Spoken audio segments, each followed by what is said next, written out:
नमस्कार दोस्तों, एक बार फिर से स्वागत है आपका। मेरा नाम ऋषभ। तो आज हम लोग इस वीडियो में डिस्कस करने वाले हैं बेरोज़गारी के ऊपर कि जो बेरोज़गारी है, जो अनएम्प्लॉयमेंट है, वो क्यों इंडिया में इतना ज़्यादा है। और उसके मैं आपको 6 ऐसे कारण बताऊंगा, बेरोज़गारी के ऐसे 6 ऐसे कारण बताऊंगा जिसकी वजह से बेरोज़गारी इंडिया में बढ़ती है। तो उसके पहले हम लोग जान लेते हैं कि बेरोज़गारी क्या है। बेरोज़गारी बेसिकली वो चीज़ होती है जैसे कि कोई भी इंसान जब काम करने के लायक हो जाता है। फॉर एग्जांपल एक इंसान है, कोई भी लड़का है, वो 23, 24, 25 साल का हो गया, उसका ग्रेजुएशन पोस्ट ग्रेजुएशन कंप्लीट हो गया, उसको अब जॉब चाहिए। लेकिन जब जॉब पाने का जो टाइम होता है, उस टाइम अगर उसे नौकरी कहीं पर भी जॉब नहीं मिलती है तो उसे बेरोज़गार कहते हैं। ठीक है। और इस समय इन जो सर्वे हुआ है, सबसे ज़्यादा बेरोज़गार हमारे गांव में है। ठीक है। तो ये बात रही बेरोज़गार की। अब हम लोग कुछ साइंटिफिक तरीके से जानते हैं, कुछ अलग तरीके से जानते हैं कि बेरोज़गार इंडिया में आखिर कितना हद तक बढ़ गया है। एक सर्वे किया गया था कि भारत में अब कुल मिला के हो सकता है 1.3 बिलियन की कुल आबादी है, जिसमें से 11 करोड़ 70 लाख लोग आज भी नौकरी नहीं पाए। मतलब आज भी लोग बेरोज़गार हैं। 2017-18 का जो रिपोर्ट है उसके हिसाब से अगर आप देखोगे तो अगर मैं गेस करूं कि हो सकता है कि जो इस समय बेरोज़गारी का जो आंकड़ा होगा वो लगभग 15-20 करोड़ के आसपास होगा पूरे इंडिया में। ठीक है।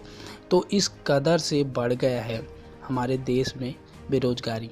इंटरनेशनल लेबर ऑर्गेनाइजेशन ने हाल में एक रोज़गार पर रिपोर्ट प्रकाशित की थी, जिसमें उन्होंने कहा था कि हर साल भारत में 1% एक स्तर बेरोज़गारी हर साल बढ़ती जाती है भारत में।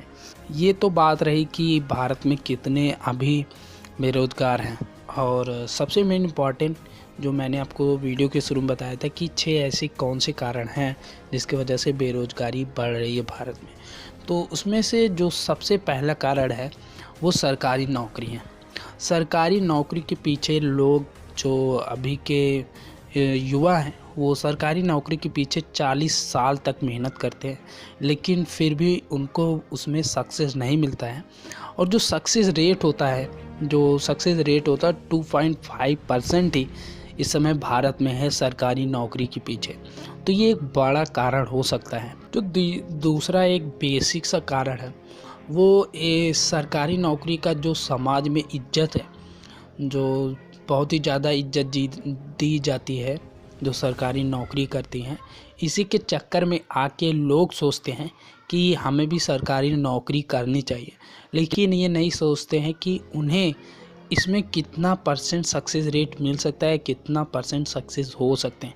इसको ना सोचते हुए जो इज्जत मिलती है समाज में, उसी को देखते हुए वो लोग सरकारी नौकरी के पीछे भागते हैं, और जब अनसक्सेसफुल हो जाते हैं तो ही वो बेरोज़गार हो जाते हैं। तीसरा जो कारण है वो सरकार की जो भर्ती है, नौकरी की जो भर्तियां होती हैं, उसका जो प्रोसेस होता है 3 से 4 साल 5 साल तक लगा देते हैं।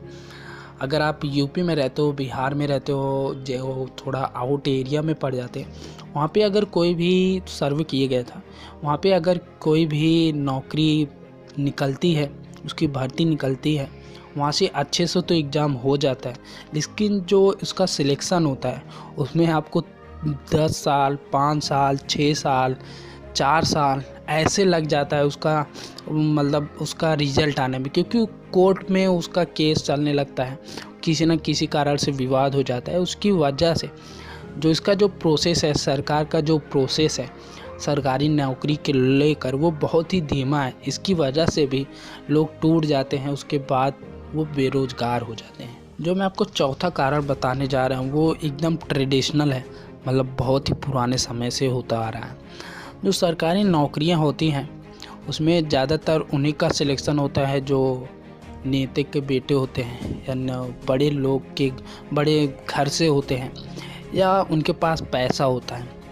तो जो ये सरकारी नौकरी की भर्तियां होती हैं उसमें जो सबसे ज़्यादा फेल होते हैं बच्चे, उसमें सबसे ज़्यादा होता है भ्रष्टाचार। जब सरकारी नौकरियों का सिलेक्शन होता है, वहाँ पे जो लोग बैठते हैं उसमें भ्रष्टाचार होता है कि पैसे दे के आप ये नौकरी ले सकते हो। तो उसमें जो गरीब बच्चे हैं, जो गरीब मतलब नहीं दे सकते हैं पैसा, वो लोग वहाँ पे पीछे हो जाते हैं। इसकी वजह से भी बेरोज़गारी बढ़ती है। सरकार को एक ऐसा नियम बनाना चाहिए जहाँ पे कागजी काम लेन देन होते हैं, जहाँ पर कागज़ में से लेन देन होता है, कागज़ पर ही काम होता है, वहाँ पे एक अच्छा कानून बनाना चाहिए सरकार को, जहाँ पे भ्रष्टाचार ना हो पाए या कोई किसी का मतलब वहाँ पे टैलेंट देखा जाए।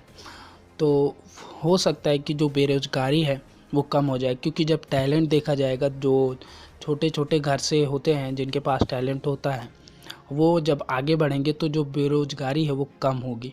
तो ये एक बड़ा कारण हो सकता है जो कागजी क्षेत्र में है, उसमें भी सुधार करना चाहिए सरकार को।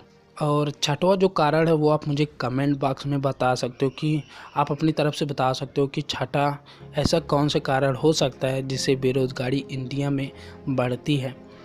तो बस इस वीडियो में इतना ही। आई होप आपको वीडियो पसंद आएगा। वीडियो पसंद हो तो लाइक कर दीजिएगा, अपने दोस्तों के साथ शेयर करिएगा एंड सब्सक्राइब कर दीजिएगा हमारे इस चैनल को। बस इस वीडियो में इतना ही, अगले वीडियो में फिर से मिलते हैं।